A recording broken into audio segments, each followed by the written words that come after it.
Hello, everybody. Welcome to GM Joel's Chess Week Recap on ICC. I'm Grandmaster Joel Benjamin, and the traditional Tata Steel Tournament started up over the weekend, and I'll have the highlights from the early action there in Vaikanze, plus a miniature from one of the most interesting players in the world. All right, in Tata Steel, Anish Giri is a big story.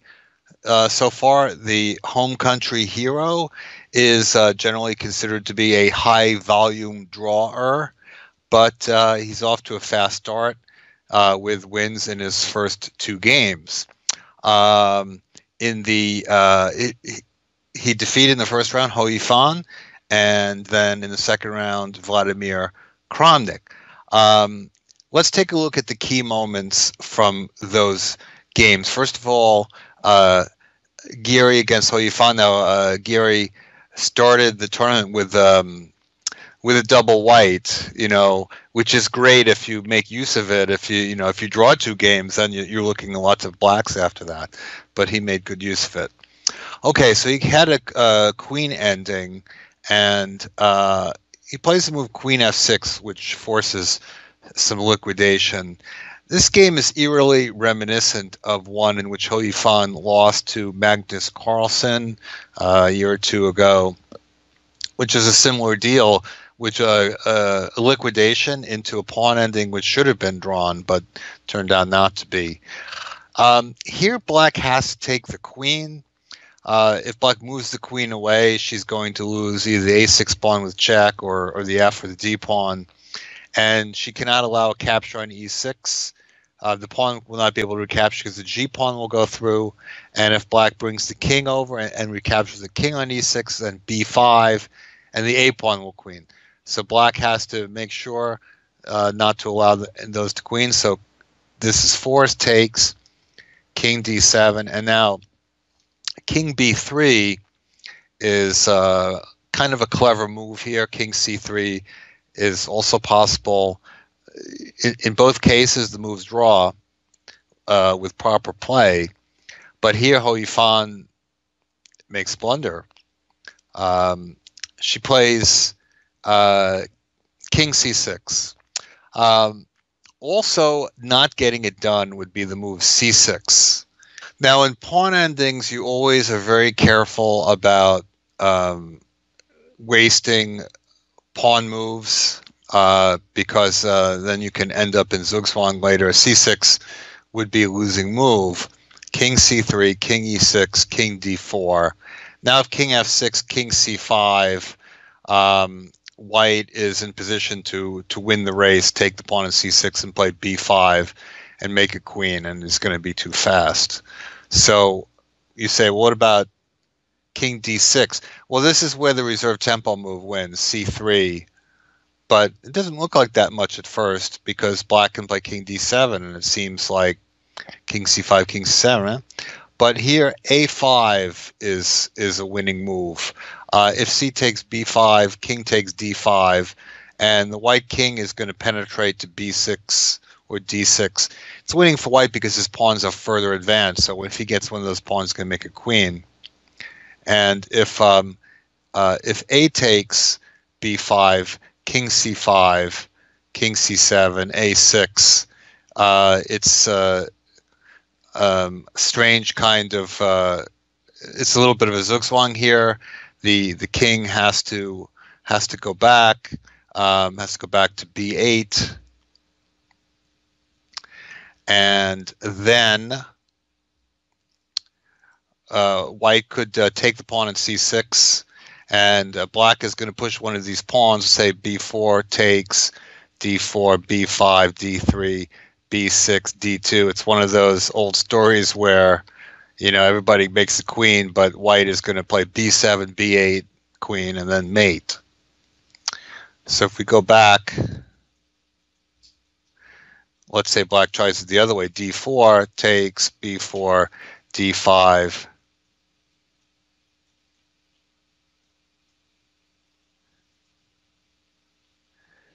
White queens, king a7, And now white can just give a check, say on e7. Black can't take the a pawn because queen a3 mate. And if black goes back, white could play queen b7, or white could also, I guess, win the f pawn with check. Easiest to put queen b7 in trade, then go and take the f pawn. Yeah.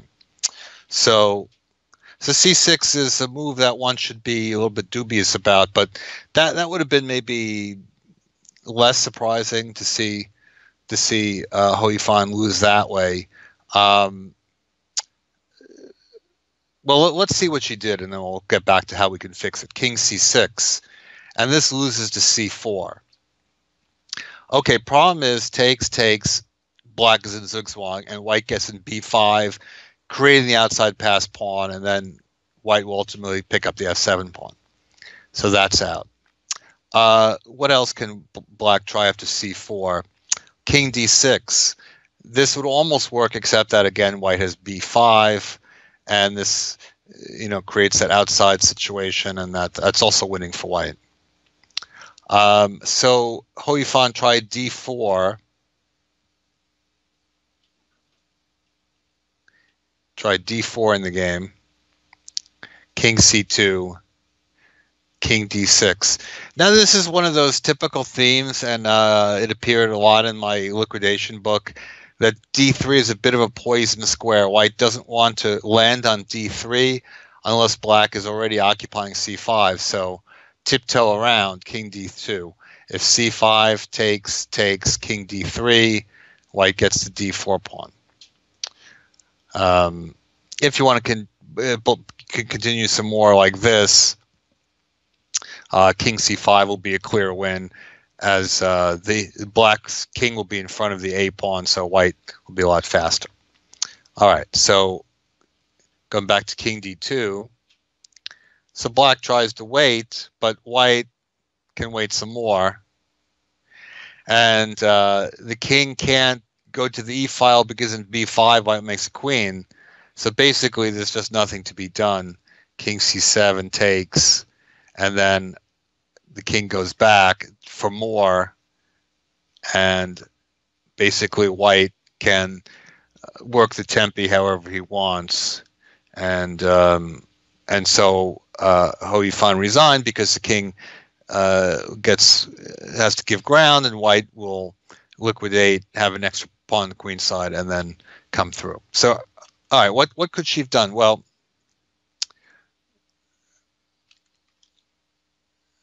okay, so what I have to go back now to this position. Black could have played king d6. Now if c4 takes, king c6, it's a different story. Now white is in zugzwang. Actually, maybe we have a new favorite here. Oh, wait, timeout. There's b5 check. I spoke too soon. b5 check and king b4. Actually, that's not the right way to do it for black. My bad. It's c6. And this is a positional advantage for white, but you can't do anything with it because king d4, king d7, and king c5, king c7. So black can hold the white king out. So king d6, what else? King c3, then black can play c5, and for instance, takes, king d3. So, I mean, this variation is a little bit involved, but it is a draw. d4, king e4, king c4, king e5, then just back. Zugzwang. White is not able to win. I think there's also a possible draw with king c6.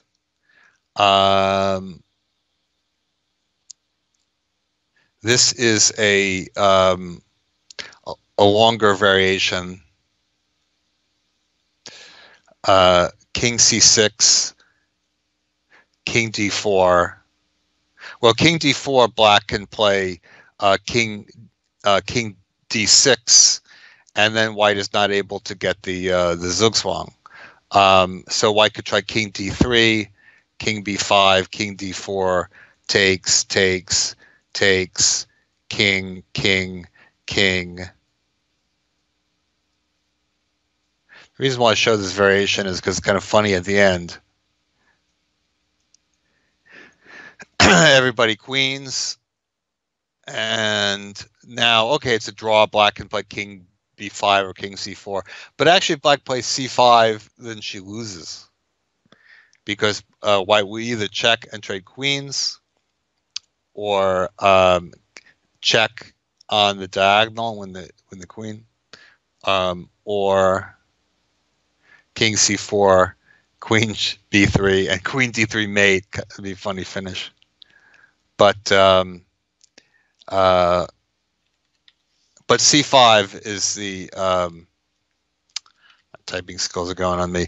But c5 is the easiest draw, clearest draw. C5. So Hou Yifan again misses the draw, the elusive draw in the pawn ending. So Anish Giri wins the first game, and he won the second game as well against Kramnik. Kramnik won first round against Wei Yi, a long technical squeeze, but he came up second best in the second round, and we'll see that one next. All right, I'm really going to focus on later in the game. It's sort of interesting opening. It's like a Nimzo Indian, but from an unusual move order, and it comes to a position that's sort of known. It's very analogous to Queen C2. A lot of positions coming out of the Queen C2 Nimzo Indian. At first, it looks like black should be okay, but it starts to become favorable for white. This advance A4, A5 softens black up, and this B6 pawn becomes a bit of a target. The file's open, and even the trade of the bishops doesn't help that much. Partly because his knight on B7 is now passively placed, just defending, and it seems like black should be managing all right, but it just doesn't quite happen. Okay, so this is where it really gets interesting. Giri plays bishop g5, a very interesting move. It looks strange, like to me this is where the big guys get paid, because bishop g5 is probably a move that would never come up my radar screen. Even at my level, it's kind of not so easy just to give up a pawn like that. Of course, white can get it back. But, like a more natural move is bishop takes b6. And in fact, then rook takes c4 would fail because of queen a8 check. And now if king f7, white can take on b7. There's a little tactic here, and white grabs a piece. But bishop takes b7, b6, black can play queen d7, and is in a position to get the pawn back. There's many tries. The computer suggests bishop c7, which I don't know how many people would think of that move. It's very complicated. White may be having somewhat better chances. I'm not going to analyze it to death. It would be kind of, a little bit unclear. But Giri plays bishop g5 just to tie black up a little bit, to pin that knight, and to try to tie down the queen. And after rook takes c4, and I don't know if he had this exactly planned out, he could take the knight in this position. Bishop takes knight, black has to take with the pawn, and then something like queen a6. He has a good position, but he goes for check, king f7. And now there's no queen takes b7 here. Black does have king g6 and then take the bishop, but maybe even stronger to play king e7 and then come back and trap the knight. And no, things have turned around, better for black. And here bishop takes knight, the king can take. So Giri just plays for the initiative. Rook to b1. And, rook to a1. Knight a5. Queen b8. Rook c6. This is a key moment. The rook has to go to d6. Has to go to d6, really. Again, bishop f6, king f6. Knight b5, the rook goes back. So knight f3 is the most interesting move. Now, it seems natural to try to stop that knight from coming with knight c4, but then after rook a8, it doesn't look like it's happening that quickly, but basically white is setting up a decisive attack with the queen and the rook crawling along the 8th rank. He's going to take the knight, and he's going to have a devastating attack with the rook and queen, and the knight delivering final blow. So knight c4 would be not the best move. Queen d8 would be forced, and then after queen d8, we could have check, queen e7 check, king f8, queen goes away, and then knight c4 is maybe a forced move. But if black manages this, he might only be slightly worse. Okay, so he has to find a lot of moves there to stay in the game. But he played rook takes c3. He missed a fine point here. Queen takes b6. Knight c4. Queen b8. And now another mistake. He needs to play rook a3. Then rook b1, king g6. Rook b7, queen e8. And then white could trade queens and take on e6. Would have a very big advantage in this position. Possibly not winning, but definitely a very big advantage. In the game, he went knight d7, and oopsies, bishop b4, the rook is trapped.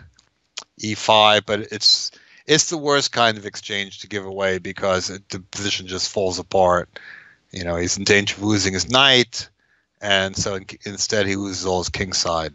So Giri wins, draws comfortably with black in the 3rd round, and he's tied for first after 3 rounds. The other big story, Vishy Anand, who continues to show rejuvenation. He's equaled Giri's 2.5 out of 3 start. He beat Matlakov in round 1, and he just knocked off Caruana in a Petrov. That was anything but boring. Let's see that one next. So I've noticed on the internet a lot of remarks that Anand has been getting the better of Caruana in the last year, 3 out of the last 4. So we have old school Petrovs with d4. I'm kind of happy to see that. I got tired of all those knight c3s. And this is the line I remember. I think Yusupov used to play for black years ago. Knight c7. This is actually a novelty. f6 is the most common move, but a new idea from Caruana. f3, bishop g6. He just leaves the knight there. Okay, well, first of all, if taking the knight right away is really nothing. Black takes on e5 and takes on e4. And the key is this queen d4 check. So black is getting everything back with interest.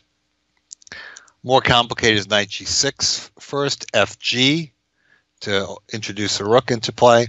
And if pawn takes knight, not queen h4, g3, bishop g3, and then queen g2, white should defend. But simple recapture, d takes e4. If rook takes f8, bishop takes f8, hits d4. And if bishop takes e4, bishop h2, king takes, and then rook takes f1. Now black has a winning attack. Queen h4 is a huge threat. Queen takes d4, also threatened. So Vishy just plays c5, takes. And I think still the knight doesn't have to move away. He could play a5, but he plays knight g5, which is okay. Bishop b2, and now a5 would be a good move, not the only move, but black is about equal. But Caruana goes for it with this move d4, very daring. f4, knight d5. I don't know how much of this was prepared. I don't know if he got quite this far, but it turns out this risk is not rewarded. We have this long continuation, and this is a grandmaster moment. I think a lot of you out there would, might be seriously thinking about taking this pawn in d4, but then that opens up your pieces and king to a lot of blowback, open files for the rooks. He's plays smart. He just gets his knight in. He lets the e5 pawn go. It's not that important, and he consolidates and takes d4. And now white is clearly better. It's not a foregone conclusion that he's going to win, but he's got the 2 pieces for rook, and he just, organized position. Now, he's not in a hurry to bring the rook to the center because he doesn't want to trade rooks. If black trades rooks, his position improves tremendously. That's just piece dynamics. The minor pieces are much favored by having a rook on the board. Now, probably this was Caruana misplayed this, lost that b7 pawn, and now was past pawn for white. Vishy does a lot of consolidating, guards his second rank. Okay, mate threat now, so he removes that pawn, and now white goes on the offensive. He's ready to attack on the king side because that f-pawn move is now that open diagonal. And at the queen c4, nice finish here. Rook d6, just leaving his queen on prise. And if queen takes f7, rook takes h6 as mate. So after rook d6, Caruana resigns. So good start for Vishy Anand. And we'll see if he can keep it up. All right, now, we've been spoiled by 3 round-robin groups in the past at Vaikanze, but they've downsized to 2 groups, with the B group now being called the Challengers. It's the province of many talented young players. I'm particularly interested in the 23-year-old Indian Grandmaster Vidit, who has quietly but quickly risen through the ranks and now has a rating over 2,700. He got on the board big time with a crushing demolition of veteran Grandmaster Michael Krisenkov. I know he's been around a long time. I looked it up, and he's even older than I am. So he's got more than 30 years on Vidit, and sometimes there's just no counterplay for old men. So let's take a look at that one next. All right, so we have a Sicilian. And black plays a move order, which is generally offering an entrance into the Sveshnikov. But as opposed to playing the immediate e5, there is this line knight c6 and e5. And Krisenkov did not seem well prepared for it in this game. I mean, this is all very well known, and perhaps white has more often played knight f2 here, but e takes f6 is also very well known. I have to say I'm not really sure what's in it for black here. Maybe it's better not to allow knight d6. I don't know. White gets a nice grip on the dark squares. And so this position is known, and generally black takes on d6. We've seen this continuation. It looks quite comfortable for white, but that's what people have done in a handful of games. Krisenkov tries something new, queen f7, and superficially this seems like it could be nice. It's a threat of knight e4. If you can get rid of that dark squared bishop, then you can have hopes of exploiting white's king in the center. But Vidit just simply brings his king up to protect the e4 square, and suddenly we see that the black pieces are actually kind of frozen in place. The queen can't move away, and the knight could give one check, but it's still not really going to get in range.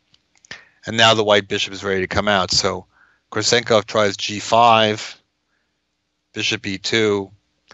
If he takes an f4, I guess white can come back and take with the queen, and the white rooks will flood in. So he tries to keep things closed. Rook c1, a rather interesting maneuver, rook c1 to c3. I think that white can do almost anything, actually, because black is so tied up. And now he just consolidates a little, gets the king to safer place, and now comes the other rook, and that's going to hop into e5. First he gets the king. It's totally safe on c2. And you see those black bees on the queen side, can't use them. So rook e5. And knight h7. And then boom, rook f5 check. And queen e5. And well, it's just like that. It's over. Rook h5 is a big threat. If black takes, queen e8, knight f8, white can simply take the knight. And he can take this pawn on h5 with or without a check. And he's likely going to take the pawn on f5 as well. And the black is either going to get mated or lose a lot of pawns and lose in the endgame.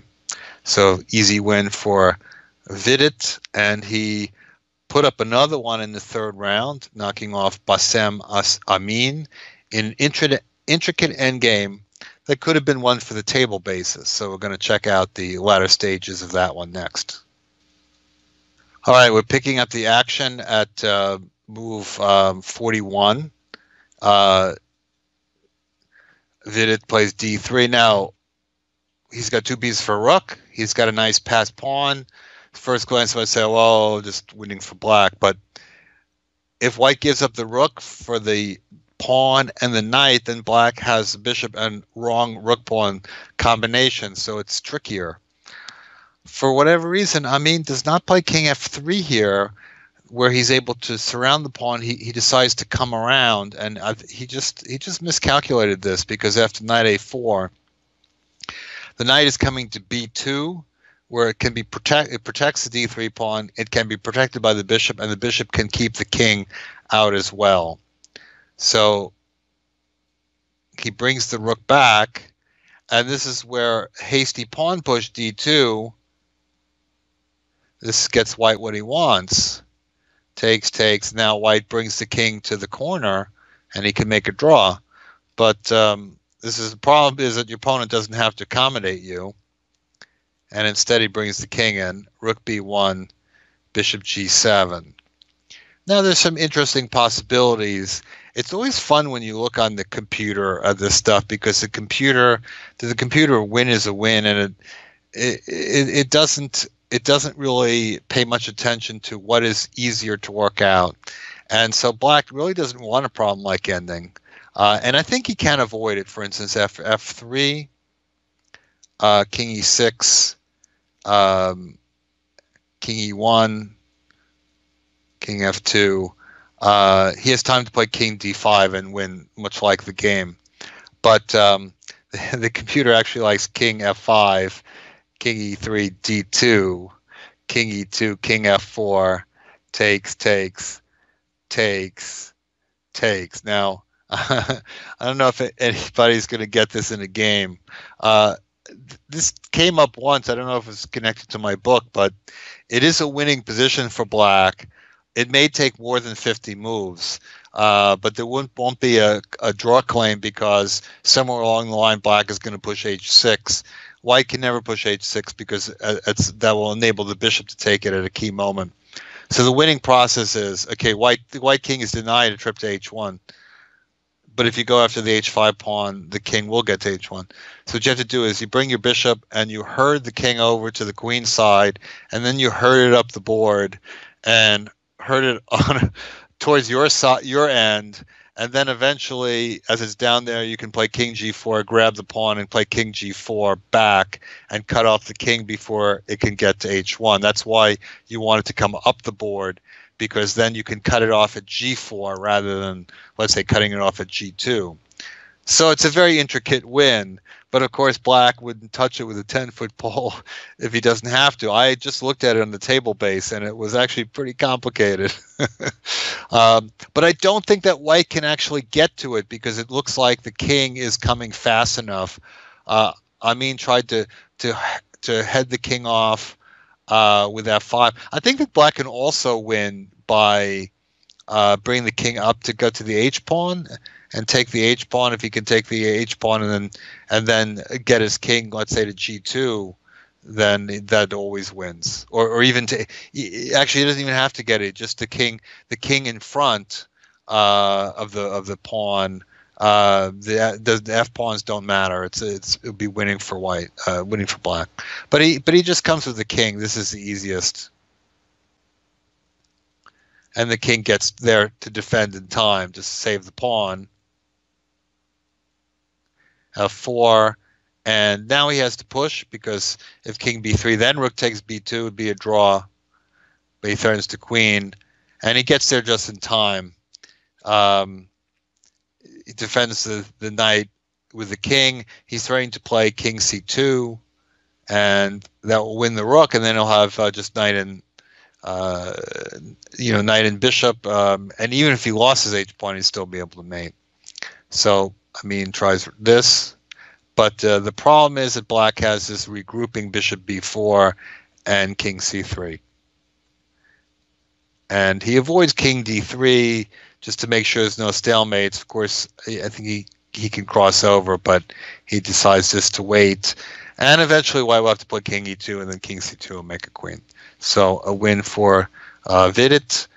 He has 2 out of 3. He's tied for first with Anton Korobov in the B group or challengers.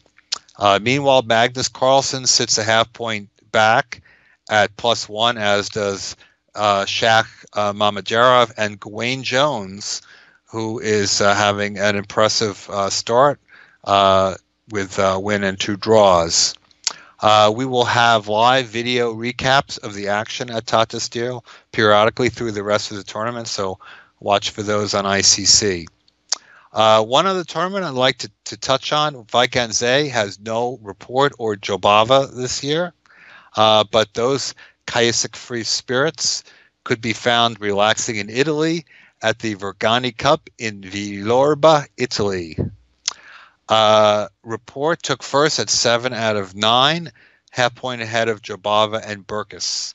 While his main rivals made quick draws in the last round, Rapport notched a quick win with one of his patented offbeat openings. We'll take a look at that one next. So Rapport plays, if he's not playing b3, he's usually playing d4 and bishop f4, and this has become popular around the world. I'm seeing it in scholastic tournaments now. And one of the tricks to it is that it looks like a London system, but against g6, one of the main ideas is to play knight c3. And of course, black could still play d5. That would be kind of a form of the Barry attack, but without the knight coming to f3. But black plays a kind of Peart's setup, and by getting castling in pins on the d file, that sets up the possibility of e5, which Rapport goes for. Most of the games, white's played bishop h6, but black could reasonably answer with e5, or possibly take on h6 and play c5. Reasonable. If e5, black can take, and then he has a tempo with knight g4, and then can take the pawn on e5. So I think the e5 is maybe a little bit more ambitious, possibly stronger, trying to take advantage of that d-file pin, bishop h6. And now black should probably be content with something like knight b6, just opening up the bishop, threatening d takes e5. Sure, he'd love to trade queens if he could.